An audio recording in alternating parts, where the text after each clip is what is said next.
सबको एक बार फिर से जय मसीह की। आनंद में है, खुशी में है, प्रभु ने आशीष दिया, आपने लिया है आशीष, अनुग्रह से भर गए। आमीन आमीन आमीन। है ना? सबको जय मसीह की। ध्यान दीजिए, ये मुस्कान है और ये अभिषेक है और ये अभिनव है ना, हमारा फर्स्ट। और इन्होंने पिछले हफ्ते घोषणा किया कि हम प्रभु के नाम में इन्हें समर्पण करेंगे। हालेलुया। क्या कहते हैं? समर्पण करेंगे। पुराने नियम में हम देखते हैं कि बच्चों को खतना किया जाता था। बच्चे के जन्म के दिन 8वें महीने कुछ 8वें दिन ऐसा कुछ लिखा है। लेकिन जब नया नियम आया तो ये खतना आवश्यक नहीं है। परमेश्वर के परिवार में सम्मिलित होने के लिए शारीरिक खतना आवश्यक नहीं है। ये यहूदियों की परंपरा है। किसकी परंपरा? यहूदियों की। लेकिन यीशु मसीह ने क्या कहा? ये सारे संसार का उद्धार यहूदियों में से ही होगा। और प्रभु यीशु मसीह ने किसमें जन्म लिया? यहूदी समाज में। किसमें जन्म लिया? यहूदी समाज में। अभी भी जानते हैं कि यहूदी सब चीज में बेस्ट है। क्या चीज में? सब चीज। ज्ञान, विज्ञान, ताकत, पैसा, दौलत है, सब चीज में ताकतवर है। क्यों? जिसके जीवन में परमेश्वर हो तो मनुष्य को भरोसा नहीं आता। इसमें भरोसा है। किसमें? परमेश्वर, प्रभु को भरोसा होता है। ठीक है ना? उसी यहूदियों में जन्म लिया यीशु मसीह। और केवल यहूदियों के लिए नहीं लिया, केवल यहूदियों के लिए और सारे मानव जाति को बचाने के लिए उन्होंने अपना कुर्बानी दिया। हालेलुया। यहाँ लिखा हुआ कि परमेश्वर के परिवार में सम्मिलित होने के लिए शारीरिक खतना आवश्यक नहीं है।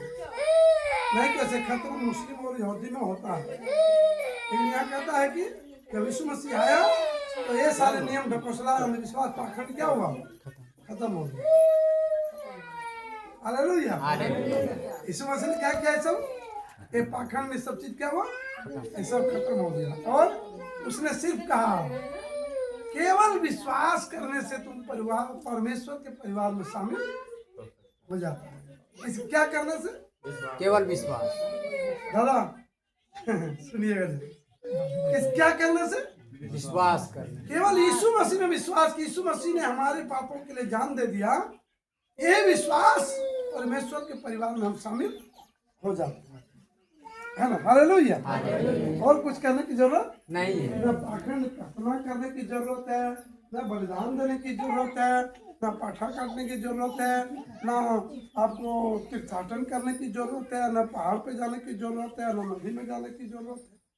विश्वास पहले सबसे बड़ा है ना। हालेलुया। यीशु मसीह की जय। हम विश्वास के द्वारा परमेश्वर के संतान बनाए गए हैं। हालेलुया। हम विश्वास के द्वारा परमेश्वर के संतान बनाए गए। क्या इसके द्वारा? यीशु मसीह ने क्या कहा कि बच्चों को मेरे पास आने दो क्योंकि स्वर्ग का राज उन्हीं जैसों का है। क्या कहा? स्वर्ग का राज उन्हीं जैसों। क्यों कहा कि स्वर्ग का राज इन्हीं जैसों का है? क्यों कहा? क्योंकि अब एक चीज मैं समझाना चाहता हूँ, समझिएगा। सबसे बड़ी बात है वचन को समझना। प्रार्थना तो कोई भी खड़ा होगा कर देगा, कोई भी प्रार्थना कर देगा, छुटकारा भी दे सकता है वो, क्योंकि पवित्र आत्मा जिसके जीवन में कोई भी चीज प्रार्थना कर सकता है। लेकिन हम वचन के ज्ञान के अभाव में क्या होते हैं?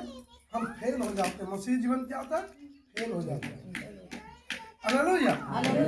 फेल हो जाता है तो हालेलुया नहीं बोलना है, हम फेल हो जाते हैं। हालेलुया क्यों बोलेंगे?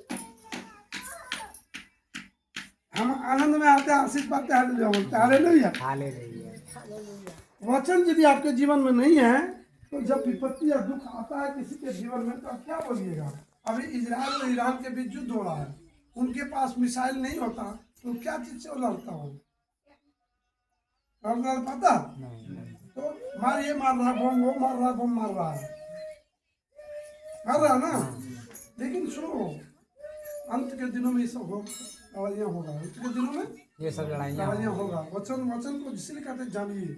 अब सब लोग कहता है कि प्रभु है, परमेश्वर है, भगवान है, तो इतनी दुनिया में दुख क्यों, लड़ाई क्यों है? क्योंकि हमने भगवान के नियमों को माना ही नहीं, इसलिए ये लड़ाई है। हमने परमेश्वर के नियमों को, परमेश्वर की आज्ञाओं में नहीं चला, इसी कारण हमारे जीवन में पाप है। पाप के कारण युद्ध है, पाप के कारण युद्ध है। मृत्यु है, युद्ध है। हालेलुया। नहीं तो यीशु मसीह ने कहा इस गाल पे भी थप्पड़ मारे तो इस गाल पे भी। अब क्या माना किसी ने? माना? मानता तो लड़ाई होता। नहीं। क्या प्रभु जंग चाहता है? नहीं। नहीं चाहता प्रभु जंग को। प्रभु कहता है माफ करो। क्या कहता है? माफ करो। माफ करो तो तुम्हें भी माफी किया जाएगा। लेकिन लोग, दुनिया जंग की ओर बढ़ रहा है। हमें प्रार्थना करने की जरूरत है। जहां दुनिया जंग की ओर बढ़ रहा है, हम प्रार्थना की ओर बढ़ेंगे और हम लोग प्रभु से सारी दुनिया में शांति मांगेंगे। हालेलुया। क्योंकि हमारा शांति देने वाला कौन है? परमेश्वर। फिर भी शैतान को नरक के कुंड में, आग की कुंड में डालने के लिए जंग हो। क्या होगा? जंग होगा। शैतान को तो नरक में जाना है, इसीलिए शैतान लोगों को भरमा रहा है, बहुत सारे लोगों को भरमा रहा है। वो मूर्ति क्यों ले जा रहा है, वो पाप क्यों ले जा रहा है, वो विचार क्यों ले जा रहा है, वो हत्या क्यों ले जा रहा है? समझ लो आपको। अभी डोनाल्ड ट्रंप ने क्या कहा कि सब मिलकर प्रार्थना करो। क्या करो? सब मिलकर प्रार्थना करो। आज हम वीडियो देख रहे थे, बहुत सारे पास्टर को जमा किया और उसके लिए प्रार्थना कर रहा है। प्रार्थना करो। हालेलुया। फिर भी जंग हो रहा है। फिर क्या हो रहा है? जंग हो रहा है। सुनो, यीशु मसीह पर विश्वास करने के द्वारा तुम सब परमेश्वर के संतान हो। गलातियों 3:26 में लिखा हुआ है। गलातियों 3:26 ये परमेश्वर की संतान है। कैसे? विश्वास करने के द्वारा। यहाँ कहता है क्या बच्चे विश्वास करेंगे? क्या बच्चे पापी है कि धर्मी है? सुनिएगा ध्यान से।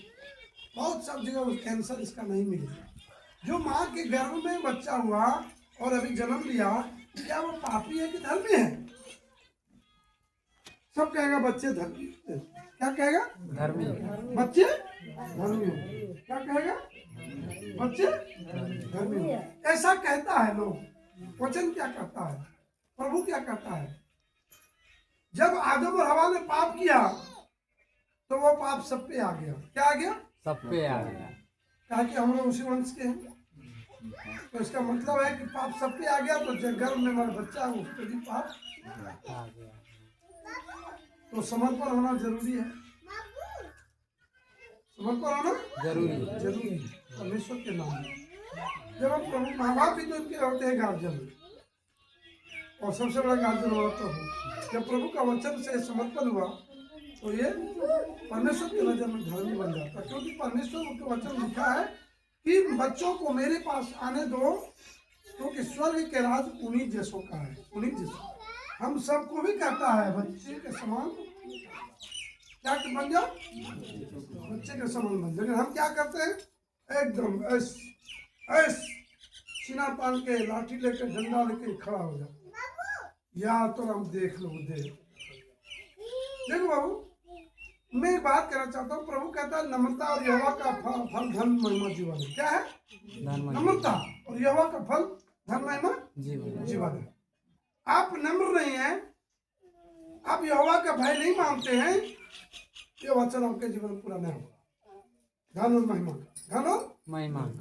आप देख लो दुनिया में बड़े बड़े लोग, जो व्यापारी लोग हैं, बिजनेसमैन लोग, जंग नहीं चाहता। क्या नहीं चाहता? जंग नहीं। और जंग नहीं चाहता, लड़ाई नहीं चाहता। आप उसको 10 बात बोल दो, वो चुपचाप निकल लेगा। क्या दे? चुपचाप निकल लेगा, वो गाली नहीं देगा। ये बड़े लोगों की पहचान क्या है? ये बड़े लोगों की पहचान क्यों हुआ? क्योंकि उन्होंने पहले ज्ञान हासिल किया। क्या किया?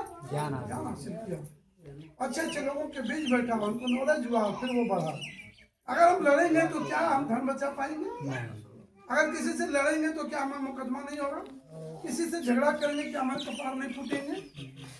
हम नाश नहीं होंगे? इसलिए प्रभु ने कहा माफ करो तो तुम्हें भी माफ किया जाए। छोटे बच्चे, नवजात शिशु परमेश्वर के सामर्थ्य और अनुग्रह के कारण एक प्रकार का विश्वास रखने में सक्षम है। किसके कारण? सामर्थ्य और अनुग्रह के कारण। किसके कारण? सामर्थ और अनुग्रह के कारण। किसके सामर्थ? प्रभु के सामर्थ और ये अनुग्रह के कारण एक प्रकार का विश्वास रखने में सक्षम है। ये भी अनुग्रह, प्रभु यीशु मसीह का अनुग्रह। तथा वे परमेश्वर के राज्य में प्रवेश करने के योग्य हैं। भजन संहिता 22:9-10 निकालना। भजन संहिता 22:9-10 और भजन संहिता 22:9-10 बोले और फट से निकाल दिया। 22:9-10 22:9 और 10 पढ़ेंगे, जोर से पढ़ेंगे।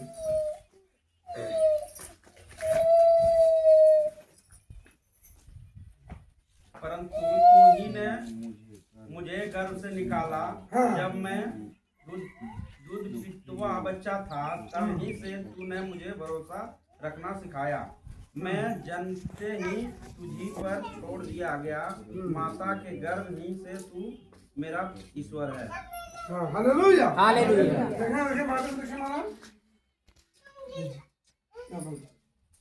देखो भैया, वचन जरूरी है। वचन हम तो प्रार्थना करके 2 मिनट में हम पूरा कर सकते हैं प्रोग्राम, लेकिन मेरा काम वो नहीं है। हमको अच्छा लगता है। क्यों अच्छा लगता है? इसलिए नहीं कि हम पास्टर हैं, इसीलिए कि परमेश्वर के वचन के कामों का वर्णन करता रहूंगा। मैंने अभी पढ़ा, क्या पढ़ा था? परमेश्वर के कामों का वर्णन। हाँ, परमेश्वर के कामों का वर्णन करता रहूंगा। मैंने पढ़ा, क्या कहता है? पढ़ने से ज्ञान नहीं मिलता है, गढ़ने से मिलता है। किससे मिलता है?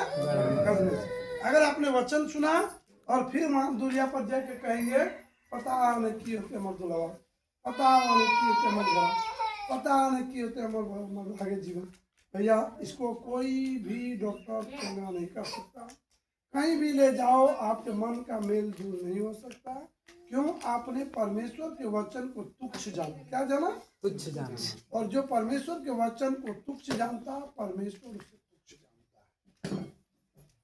हमें परमेश्वर के वचन पे विश्वास होना चाहिए कि अगर भैया ने, पास्टर ने, प्रभु के दास ने मेरे लिए स्पेशल प्रार्थना किया और प्रभु के नाम से मेरे पति को आशीष दिया, कोई दुनिया की ताकत और बीमारी और दुख मेरे पति को, मेरे बच्चों को, मेरे परिवार को मुझसे जुदा नहीं कर सकता। वो चंगा हो गया यीशु मसीह के नाम में।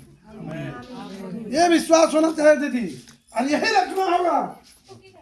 परमेश्वर के सामर्थ्य के कामों को देखने का आसान पड़ेगा। प्रभु पे 100% भरोसा। हालेलुया। हालेलुया। हम भजन संहिता 22:9-10 22:9-10 अभी निकालते हैं आप लोग।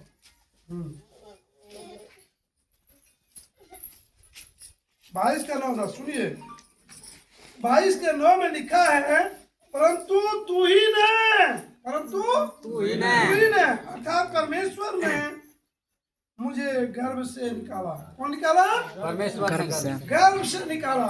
जब तक बच्चा जन्म जाए, जब तक बच्चा का जन्म नहीं हो जाता है, तब तक जच्चा और बच्चा का डर रहता है। सभी जानते हैं, क्योंकि प्रभु ने भी कहा, जब सृष्टि रचा, आदम को बनाया, हवा बना और आदम हवा ने पाप किया, तो परमेश्वर ने कहा कि जब तू जनेगी तो क्या होगा? पीड़ा हो। जब तू बच्चा जनेगी तब तू पीड़ा होगी, और तेरी आशा तेरी पति पर लगा रहेगा। किस पर लगा रहेगा? पति पर लगा। इसीलिए बच्चा जन्मते समय एक स्त्री को कोई हो ना हो, उसका पति उसके साथ होता है तो हाथ पकड़ लेता है और जानता है मेरा पति बाहर में मेरे लिए कुछ करेगा। एक ही चीज मैं कहता हूँ, हम सबका दूल्हा कौन है? यीशु मसीह। कौन है? यीशु मसीह आएगा हम सबको ले जाने के। हम सबका, हमारा भी। अब ये वचन को एक अविश्वासी सुनेगा, जो प्रभु का वचन कभी नहीं सुना, वो हंसेगा। दूल्हा तो केवल लड़की का होता है। अरे मेरे भाई, पिता के घर ले जाने के लिए हमारा प्रभु आएगा और हम दुल्हन के रूप में सजे रहेंगे, वचन के द्वारा, डर के द्वारा, भाई के द्वारा। क्योंकि कल हमारे यहाँ द्वार लगा, जब दुल्हा आता है तो दुल्हन तैयार रहता है, सज धज के, मेहंदी लगा के, डोली सजा के दुल्हा आता है और दुल्हन को ले जाता है ना। प्रभु क्या कहता है कि तू ऐसे ही जिस प्रकार दुल्हन तैयार रहता है उसी तरह तू तैयार रहना, ना जाने बाराती कब आ जाए, ना जाने बाराती कब आ जाए। और एक दुल्हन को दुल्हा का आशा रहता है कि कब कितना जल्दी बाराती आए और हमें अपने साथ साजन मुझे ले जाए। देखो मेरे भाई, ये चीजें पवित्र चीज है और मैं इसे विवाह के तहत मैंने कोट करके बोला, क्योंकि ये हर एक औरत का, हर एक लड़की का सपना होता है कि वो दुल्हन में। तो हम लोग हर एक विश्वासी का ये सपना होता है कि मेरा प्रभु जब आए दुल्हा बनकर तो हमें दुल्हन बना कर ले जाए मसीह के नाम। Hallelujah, hallelujah. क्योंकि हमारा असली घर कौन है? वो परमेश्वर का पिता का घर। क्योंकि प्रभु यीशु मसीह ने कहा जाते समय जब स्वर्ग जाने लगा, जब तीसरे दिन प्रभु यीशु मसीह जिंदा हुआ तो उसने कहा मैं जा रहा हूँ और मैं पिता के घर में तेरे लिए स्थान बनाऊंगा, पिता के घर में तेरे लिए स्थान और मैं तुझे अपने साथ ले जाऊंगा। Hallelujah, hallelujah. यीशु मसीह की जय। यीशु मसीह की। कितने लोग जाना चाहते हैं परमेश्वर पिता के पास? हाथ उठा दो, हाथ उठा। हालेलुया, बना कपड़ा बना उसका। क्या कर रहा है सुनिए।